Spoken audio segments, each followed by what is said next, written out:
All right, so let's now move on. So we're going to talk about the stock picks of our experts here. No? So how it will go is I will ask April about her stock picks and ask Juan is also to comment on those stock picks on a timing perspective. Then we ask Juan is about his outlook, about his stock picks as well. So let's start, April. Okay, so in light of our positive view on properties, we like Ayala Land. The reason why we like Ayala Land is, of course, the strong brand. And in fact, despite the fact that it's one of the biggest property development companies, it's expected to deliver one of the fastest earnings growth. Right.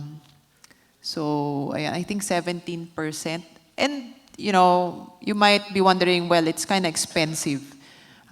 23 times PE. But if you think about Ayala Land in the past, normal sa Ayala Land in a bull market to trade at 30 times PE. Okay. So, okay lang sa amin. Okay lang yan. All right. And then, of course, Mega World. Again, it actually owns a lot of excellent land bank. And bulk of the offices in BGC are actually owned by Mega World. Okay, and of course, valuations remain very attractive in terms of PE, 35. PE, it's 11 times PE, 35% discount to NAV. Right. Okay, so we like that. Bloomberry is our preferred play for the gaming sector. Okay, it actually is the leader in terms of the gaming sector with the 40% share of gross gaming revenues. Wow. And profits are forecast to grow by 11%. And finally, Metrobank. So if we do stock picking for financials, we said we're a bit neutral. But again, Metrobank is quite cheap. We like it. It still will benefit from stronger loan growth, higher net interest margins. I guess the question in everybody's mind is they announced a stock rights offering and the stock corrected. My only advice is, well, you know, we talked about this in the office with my analysts, and they said, siguraduhin nyo lang pag may Metrobank kayo at may stock rights offering, kailangan i-exercise ninyo. Please do not forget to exercise your stock rights offering because it's going to be your opportunity to buy the shares really cheap. Okay? So we're still positive on that. Okay, and then DNL, unfortunately, it's very expensive now, but if it corrects, definitely keep your eyes out for this. This has been one of our favorite consumer companies, very defensive business. But the thing is, 2017, we feel is a low base for the company because margins fell due to intense competition. And another positive is the partnerships with Ventura. So the partnerships with Ventura are, and the other foreign partners are bearing fruit, exports up 74%. Wow. So that would allow them to tap other Asian markets, bringing the next, next growth driver for the company. And then Ayala Corp, we like Ayala Corporation. It's a well-diversified holding company, also tilted towards growth because 70% of its investments are in more cyclical companies. And I think what's different between Ayala Corp today than it was in the previous cycle is it now has a bigger chunk of companies that are not listed. So one of them is AC Energy, and profits from AC Energy will more than double from 2 billion in 2016 to 5 billion by 2020. Yeah, so these are the new additions. Okay, Shakey's, we like Shakey's. Again, we talked about how we like restaurants. And did you know among the restaurants that pizza is actually one of the fastest growing segments? Bakit ganun? Kasi sabi nila, I think mura siya, and you can actually serve more people, and you can serve pizza for lunch, dinner, and also merienda. Mas Yun ang flexible. explanation nila, flexibility. Plus, pag magpapadeliver ka, usually you think of pizza delivery. You know? May mga ganun siya. So, being a relatively newcomer in the stock market, it's actually undercovered. Not a lot of people know it. So valuation-wise, it's much cheaper than Jollibee. Okay. All right. And then Aboitiz Power, again, despite the fact that there's a oversupply in power generation, we like Aboitiz Power because it's vertically integrated, meaning it has power generation and power distribution. So if you have both, it's easier to actually make sure you have contracts for your power generation capacity. And did you know that the earnings of Aboitiz Power will grow 61% this year? And that's because last year it was a low base because they had to do a write-off. And a big capacity will come online this year. So that will allow earnings to grow quite a bit. And valuation-wise, much cheaper than Meralco. So those who are, want to trade, change, kasi we removed Meralco, I think a month ago, and they were Yes. saying, why did you remove Meralco? Well, because we prefer Aboitiz Power, we feel like it's a cheaper stock. Right. No?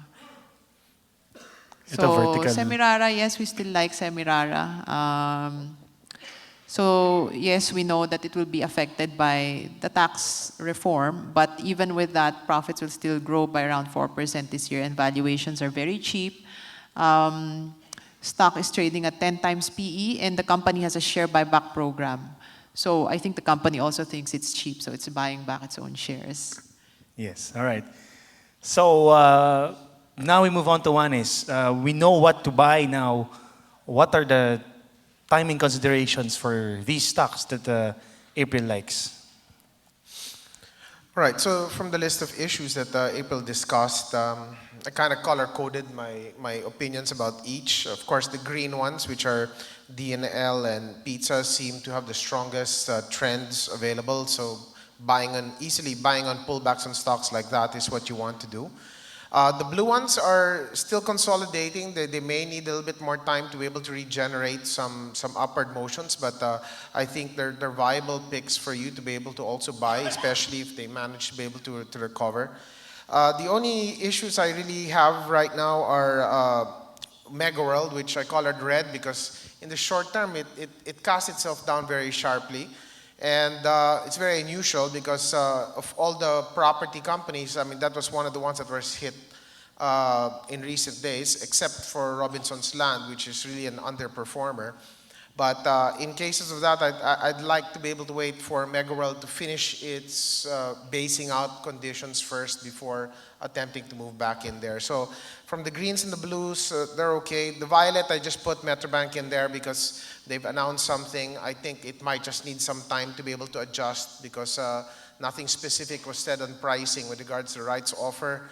And am I right that that's only going to be disclosed in the second half? Second quarter. Oh, the second quarter. So we might have a little bit of waiting time to understand what's going to go on in terms of the pricing rights for Metrobank. And just to understand this better, one is, so if you are, for instance, looking at the green ones, the ones that you mentioned that are going up, so the support levels are the prices at which it's ideal to buy them, Yes. right? So the support areas is where you want to look into either the first support or second support. The second support obviously is a better entry point. And the resistance points are considered the areas where I feel that you might get some upside pressure into it. There might be some profit-taking actions delivered during those areas. But one is for those stocks that are moving sideways, no? We're exhibiting some consolidation patterns. Where do I buy it? Is it close to support or as it hits the resistance? Inside the consolidation, you buy it closer to the support. Close to The the only support. time we change that is if you break over. I'll explain that in maybe the second Right. slide. Okay. All right. All right. So, what are your other picks? One is. Okay, I have another grid here. It's quite a bit, but I just included some of the issues that I felt were still technically good in terms of the potential buybacks here. So these are the stocks that I would buy back into corrections, and they're quite still technically good. So any one of the lists that you have here can be a viable option. I also included a column there called support, which like Ed also presented earlier, that if it comes closer to that area, these are better buying areas for you, or more ideal to get in at those particular areas. So at least that you can use this as a frame for even issues that's a little bit outside of some of April's picks. Now the strategy here, if you look at the picture there on the lower right hand of the screen, is since you see a price moving up very, very sharply, you want it to be able to pull back down closer to where that blue trend line is.